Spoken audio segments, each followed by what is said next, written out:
Maurice Boitel, bonjour. Ah, bonjour madame. Vous peignez, je crois, une inondation au vert galant. Une inondation au vert galant, oui, c'est un thème que j'ai vu plusieurs fois dans différentes circonstances quand la Seine déborde.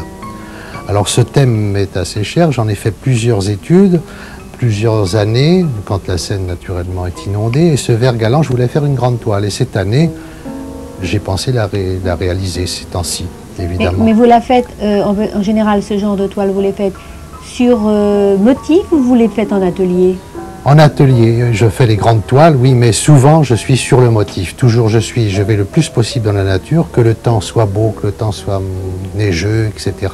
J'ai peint vraiment par tous les temps dehors, parce que je trouve qu'on a un contact avec la nature, que dans l'atelier, on se remémore par la mémoire visuelle que nous avons, par les acquis des années aussi, mais on n'a pas la même émotion. Et maintenant, j'arrive davantage, avec l'âge peut-être, à retrouver la première émotion sur la nature. Là, j'ai fait pas mal de croquis, d'études, d'aquarelles sur ce thème.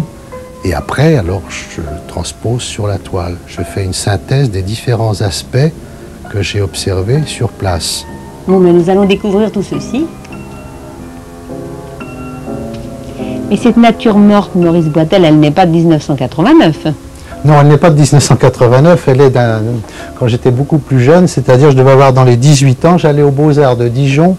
J'étais déjà allé un peu aux Beaux-Arts d'Amiens avant, puisque mon père était picard, ma mère était plutôt d'origine bourguignonne, et nous sommes allés demeurer en Bourgogne. Et là, je les pince là quand j'étais aux Beaux-Arts de Dijon. Après les Beaux-Arts de Dijon, je suis venu aux Beaux-Arts de Paris, où j'ai continué mes études. Entre deux, j'avais été dans les chasseurs alpins, ça c'est une période qui n'est pas très drôle, mais j'ai repris mes pinceaux, et ça c'est une nature morte, je vous dis, quand j'étais aux Beaux-Arts de Dijon. C'est-à-dire que j'avais 18 ans et j'ai fait de nombreuses toiles à cette époque-là déjà. Mais aussi elle est originale, parce que je crois qu'elle est peinte des deux côtés, cette toile. Ah oui, alors là, je peignais à l'époque, vous voyez, par économie, j'avais même une étude de l'école aussi. Oui. Non mais enfin, il y en a eu plusieurs comme ça.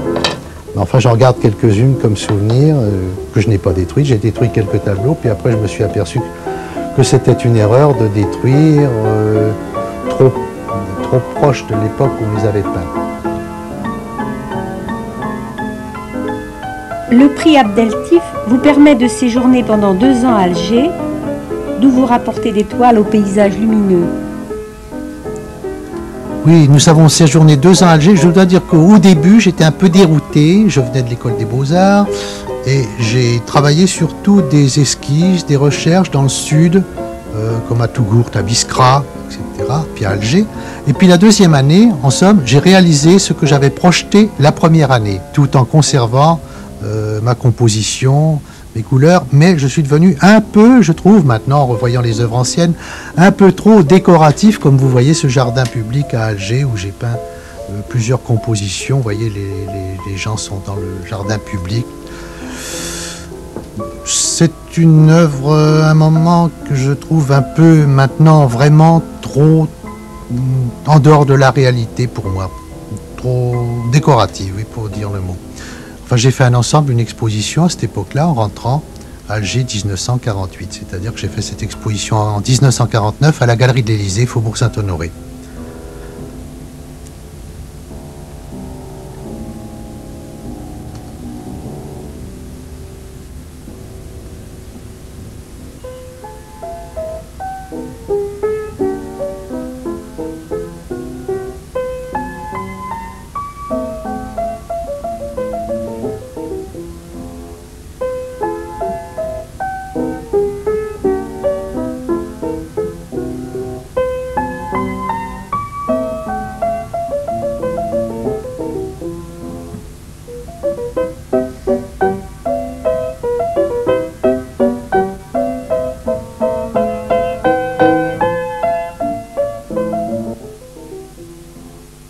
Nous avions un grand atelier, nous étions 4 pensionnaires, nous avions des grands ateliers, j'avais vraiment de l'espace pour faire des compositions, j'en ai fait d'après la place du gouvernement, et puis quelquefois dans l'atelier, je faisais des natures mortes, et voilà encore la suite.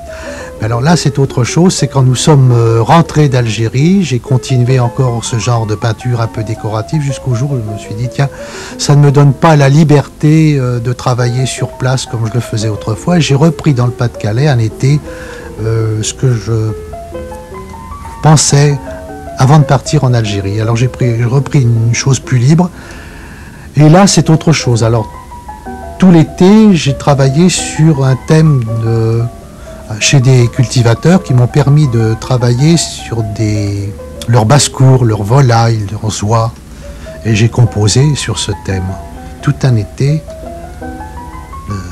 Oui, on ne voit pas toutes les toiles, je crois qu'il y a même des plumeuses d'oies. Ah, des plumeuses de poulet. De poulet. Ah oui, puis j'ai d'autres choses encore qu'on pourrait sortir, mais enfin, là c'est une... Voilà, aussi, le cultivateur avait des oies très familières, d'ailleurs, il y en a une qui est sur ses genoux. Et vous voyez que la composition, je cherchais toujours à composer par grande diagonale, ça se retrouve dans la toile si on l'observe. Enfin, je ne vais pas donner un cours là-dessus, on connaît les principes du nombre d'or, que j'observais à cette époque-là, que j'observe encore par moments.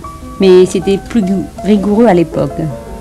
C'est-à-dire que je tombais dans un excès un peu de contraste qui m'empêchait de mettre des nuances comme je peux mettre maintenant. Ai-je raison, ai-je tort, tout le monde. Les uns aiment mieux ce que je faisais autrefois, d'autres me disent on préfère beaucoup ce que vous faites maintenant. Tout cela est affaire de goût personnel. J'ai envie de continuer ce que j'ai commencé. Toujours j'ai envie d'aller dans le sens que j'ai exprimé et le perfectionner, si on peut dire. Il faut toujours avoir envie de peindre quand on est peintre, d'exprimer la nature, d'être sur nature et de ressentir les choses et de les exprimer pour les autres et pour soi-même aussi. Oui, il faut se nourrir des vraies émotions que la nature vous apporte. Et d'être toujours enthousiaste. Quand l'enthousiasme manque, pour moi, ça serait la fin. Ça serait ma mort, c'est la fin de tout. Quand on n'a plus d'enthousiasme, on ne vit plus. Pour moi, c'est ainsi. Et pour l'instant, ce n'est pas le cas. Non. Vous avez fait un séjour, je crois, assez long en Espagne. Nous allions chaque été pendant 10 ans. Je suis allé surtout à Cadaqués, où on louait une maison pour l'été. Et je travaillais tout l'été sur les plages. Je connaissais d'ailleurs pas mal de gens. Et puis, on me laissait tranquille, évidemment. Ça a changé beaucoup depuis. Voilà une des toiles aussi que je n'ai jamais montrée d'ailleurs, que je n'ai pas dû aimer à l'époque, qui est restée dans mon atelier. C'est une ruelle à Cadaqués. Ça, c'est... Quand on arrivait à Cadaqués autrefois, j'ai composé beaucoup de toiles là-bas.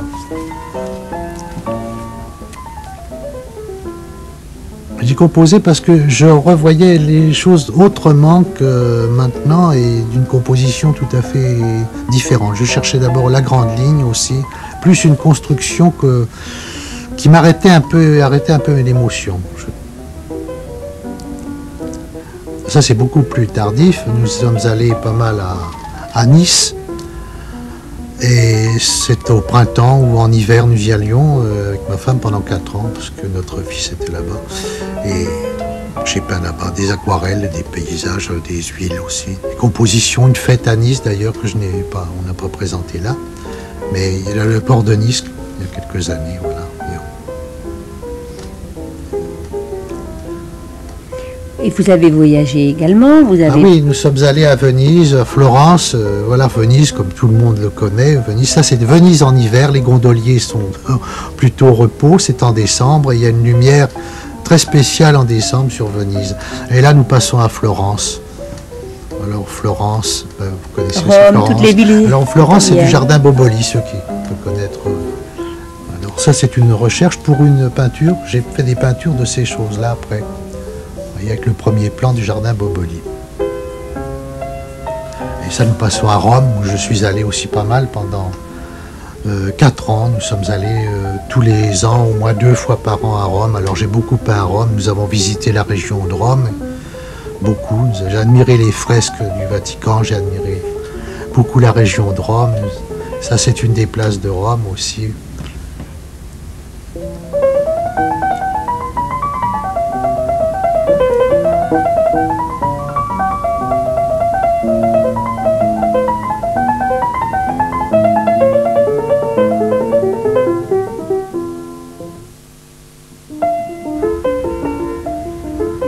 Votre talent Maurice Boitel est très varié. Puisque là, on voit des portraits, un portrait précisément. Oui, j'ai fait beaucoup de portraits. Il y a des compositions et aussi des portraits, le pur portrait. D'ailleurs, à l'école des Beaux-Arts, nous peignions un personnage par semaine. Alors, nous avions un grand entraînement. Et par la suite, j'ai fait des portraits de famille, comme là, ou alors des personnes. J'ai toujours aimé la beauté, à exprimer la beauté dans la femme. Et ça a toujours été une expérience dans le portrait d'exprimer justement ce que j'en pensais. La composition dans le portrait est aussi importante, et puis l'expression après de la personne naturellement qu'on peint. Les gens ne sont pas toujours contents comme on les exprime, mais enfin de ce qu'on fait d'eux plutôt. Mais c'est une satisfaction. Clancier disait « Il y a une sorte de force paisible dans l'art de Maurice Boitel.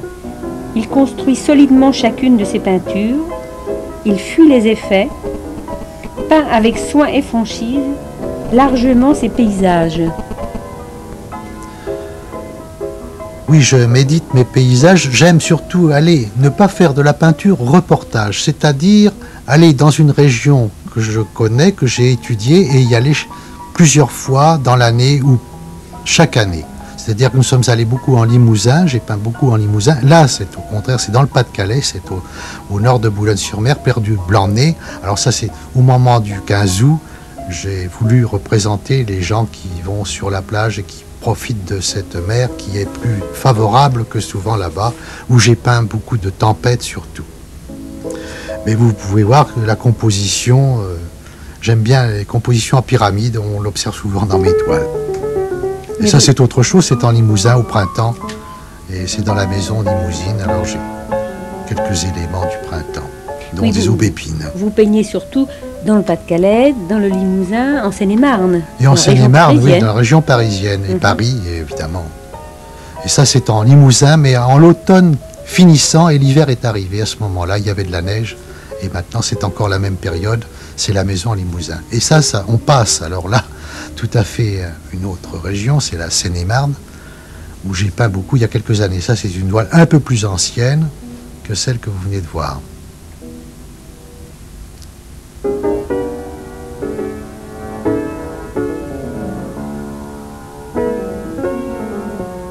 Alors ça, c'est plus récent, c'est près de Paris. C'est à Joinville-le-Pont.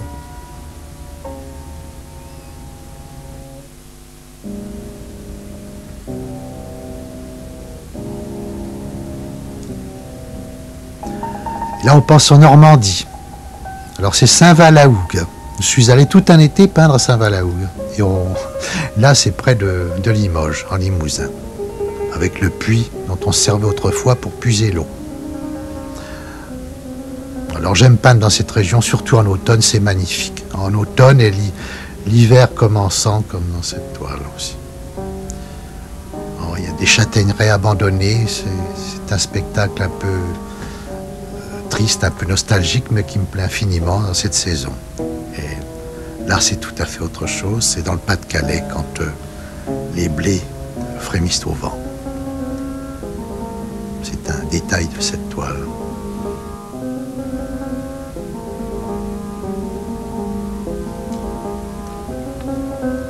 Vous peignez aussi des bouquets? Des bouquets, surtout quand, dans le Pas-de-Calais, j'aime bien ces fleurs un peu des champs. Je peins derrière la vitre quand il fait très mauvais temps. Et là, j'ai peint une tempête. Alors là, j'ai peint beaucoup de tempêtes là-bas, près du Blanc-Nez aussi. Et ça exprime ce que l'on voit depuis chez nous, depuis la terrasse. Finalement, votre talent s'exprime aussi bien dans les furies de la mer que dans le calme des salons. Alors, vous parlez de furie, mais là, c'est un genre de furie, puisque c'est la révolution qui est exprimée dans les carmélites de Compiègne. Vous connaissez cette histoire des carmélites qui ont été guillotinés en 1794 sur la place de la Nation. Alors, il y a la jeune carmélite et sa prieure qui est là à côté d'elle. C'est un spectacle qui n'est pas très drôle. C'est autre chose, c'est un sujet religieux. la résurrection du Christ avec Marie-Madeleine quand il lui apparaît.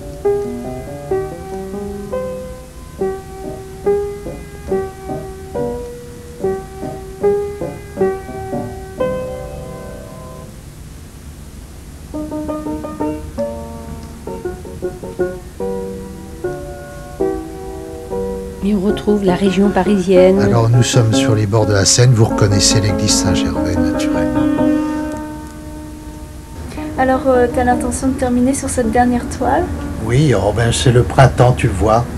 Et alors, ce que je serais content, c'est que on t'entende un peu aussi, parce que c'est un nouveau talent que je voudrais qu'on découvre dans la famille Boitel. Claire Boitel, ma petite fille, que j'aime beaucoup, que j'ai peinte aussi autrefois et encore maintenant. Et écoutons-la, si vous le voulez bien.